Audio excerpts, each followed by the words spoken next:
Yo, check this out, homie. I'm reading the Bible one day. It's this man, his name is Jacob. Listen to this though. This man, Jacob, has 2 wives, 12 kids, and in total 4 baby mothers. And you're not telling me that's crazy? And the wife he really loved, who was it? It was Leah. Or was it Rachel? It was Rachel. The wife he really loved, Rachel, only bore him 1 kid. This is crazy. Wait, but look though. So imagine you are Jacob. You already got 12 kids. You got 2 wives. You got 4 baby mamas.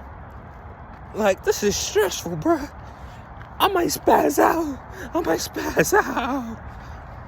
But look, here's how God came through for my nigga Jacob though, right?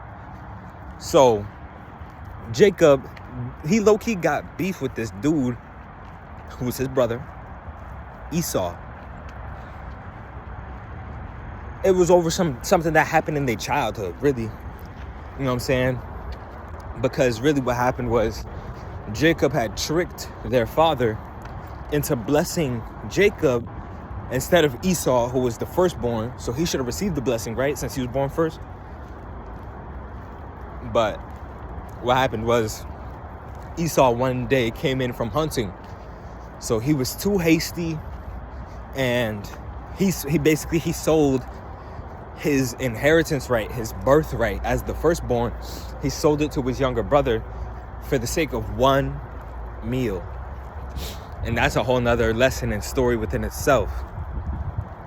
But so the context of that leads up to this, where Jacob is, one day he's in a spot where he's like, damn, no more running.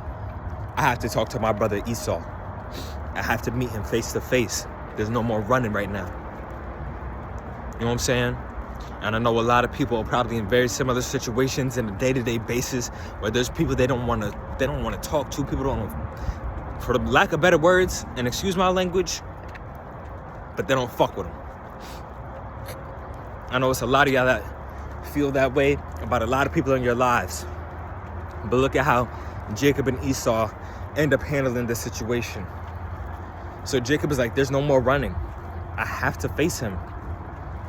Either this or he's going to see me and kill me. So you know what? I'm going to face him. I'm going to go to him before he gets that chance. And you know what I'm saying? Whatever happens, it happens. It's up to God at that point. I did what I did coming to him. And if he wants to apologize or if he accepts my apology, he's actually like, you know what? I'll give him an apology before he sees me. So he's with his whole family, his whole camp, because he got, like, you know what I'm saying, people that work in his house and all types of stuff. So Jacob sends his wives, his kids. I think the one wife he loved the most stayed with him. And then that one kid that she bore him stayed with him. Everybody else, he sent them off. He was like, nah, just my one wife and my one kid with me, because everybody else, nah, I'm not dealing with that. And he's just thinking this whole time, like, dang, bro, I gotta see him. You know what I mean? So he's sending his cows ahead of him, his sheep, his goats and rams, thinking I could give him a present. I could give him a present and it'll soften the blow. And then when he sees me, he'll be like, thank you, brother. You know what I'm saying? Thank you for taking it into consideration. So what happens, he sends all this other stuff early in the night, right? He sends, like, imagine, you know what I'm saying, around this time, around like sunset, he's saying to all his family, the people who are his shepherds and take care of his sheep and cow, the people who take care of his farms and, you know what I'm saying, the surplus, something like accountants, sort of like. And he's telling them all, go ahead. I'm going to meet y'all in the morning. I'm going to follow after y'all.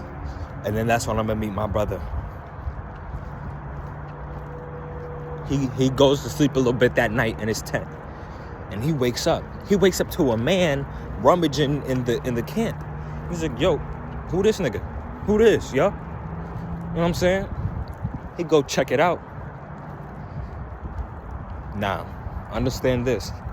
God owns, right? Not just owns, but created. Jesus. Only Jesus holds authority in everything we understand, everything we comprehend, and every plane that we exist in.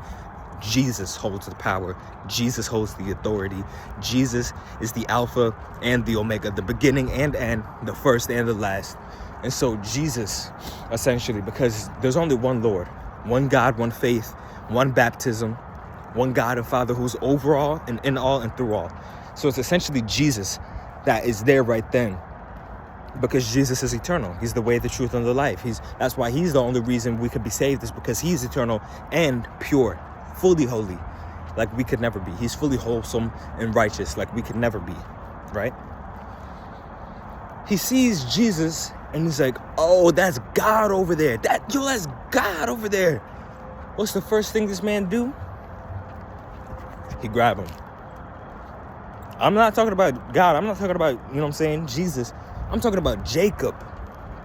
Jacob sees God rummaging in his camp, and he goes up to him, hey, grabs him. He's saying, bless me, Lord. Bless me, Lord. Because he's dealing with the guilt. He's dealing with the pain. He's dealing with the sin. He's dealing with the fact that he cannot run from it anymore. He's dealing with the fact that, you know what?